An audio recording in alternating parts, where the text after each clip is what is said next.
அடுத்த கேள்வி ஐமான்கிறவங்க கேட்குறாங்க, இந்தியானாவிலிருந்து கேட்குறாங்க. இப்னு அப்பாஸ் அவர்கள் கூறுகிறார்கள், உனது கைகளை உனது தோள்களுக்கு நேராக இப்படி உயர்த்துவது பிரார்த்தனையின் ஒழுங்காகும். அல்லாவின் தூதர் இப்படி கூறினார்கள் என்று அபுதாவுது ஹதீஸை போட்டுட்டு, துவாவின் போது கைகளை வைக்கும் முறை என்ன என்ற தலைப்பில் ஆன்லைன் பிஜே இணையதளத்தில் மேற்கண்ட ஹதீஸ் நபி அவர்கள் கூறியதாக உள்ளது. ஆனால் ஒரு ஆங்கில இணையதளத்தில் இது சஹாபியின் கூற்றாக உள்ளது, எது சரி? அதாவது நம்ம ஆன்லைன் பிஜேயில் கைகளை எவ்வளோ உயர்த்தணுன்ற ஒரு கேள்வி வரும் பொழுது அதுக்கு நம்ம பதில் சொல்லியிருக்கிறோம். அந்த பதிலில் இந்த ஹதீஸை குறிப்பிட்டிருக்கிறோம். எந்த ஹதீஸு? உனது கைகளை உனது தோள்களுக்கு நேராக, தோல் அளவுக்கு ஒசத்துறது, துவா செய்யும் போது இப்படி இப்படி வச்சுக்கிறாம இப்படி ஒசத்துறது, தோல் அளவுக்கு ஒசத்துவது என்பது பிரார்த்தனையின் ஒழுங்கு என்று நபி ஸல்லல்லாஹு அலைஹி வஸல்லம் கூறினார்கள் அப்படின்னு சொல்லி நம்ம ஆன்லைன் பிஜேயில் இருக்கிறது. அதான் அபூதாவுதுன்னு போட்டிருக்குது. இவங்க கேள்வி என்னென்னு கேட்டால், இதே ஹதீஸை ஒரு ஆங்கில இணையதளத்தில் போடும் பொழுது இது நபியின் கூற்றா இல்லாமல் இப்னு அப்பாஸ் கூற்றுன்னு போட்டிருக்கிறாங்க. அப்போ நபியின் கூற்று என்பது சரியா, இப்னு அப்பாஸ் கூற்றுன்னா ஆதாரமாக வராதுல்ல. அவர் சொல்லியிருக்கிறார் துவாவின் ஒழுங்கு, அவர் சொன்னால் நம்ம ஏன் கேட்கணும்?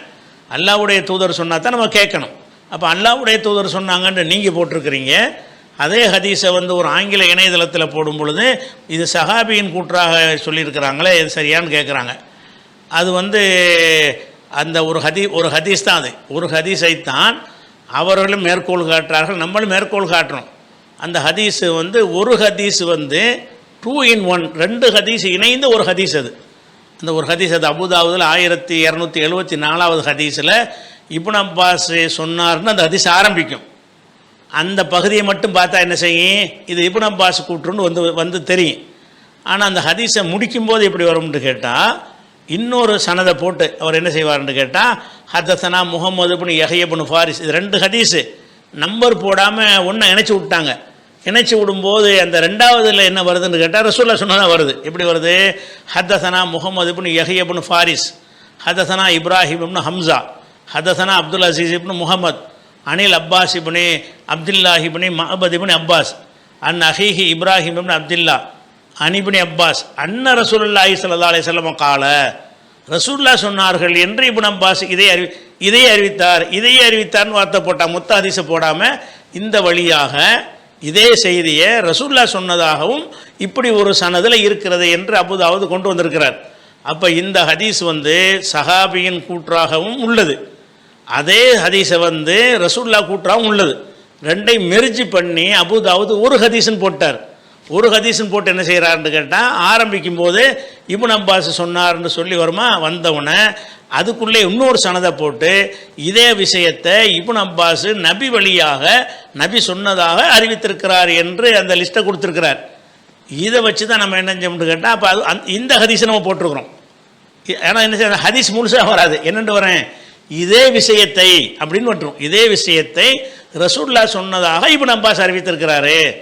அதை அவங்க கவனிக்காமல் என்ன செய்கிறாங்கன்னு கேட்டால், அந்த வசனத்தில் இப்னு அப்பாஸ் சொன்னதாக தானே வருதுன்னு அந்த முன்பகுதியை பார்க்குறாங்க. அபூதாவுடைய மூலத்தில் முன்பகுதியை பார்க்காம பின்பகுதியை பார்த்தீங்கன்னா, இதே ஹதீஸை இப்னு அப்பாஸ் அவர்கள் நபி வழியிலும் அறிவித்திருக்கிறார். அதுக்கு சனதும் போட்டார். சனது இல்லாமல் போட்டால் கூட அதுக்கு பலவீனம் இருக்கலாம்னு நம்ம பார்க்கலாம்.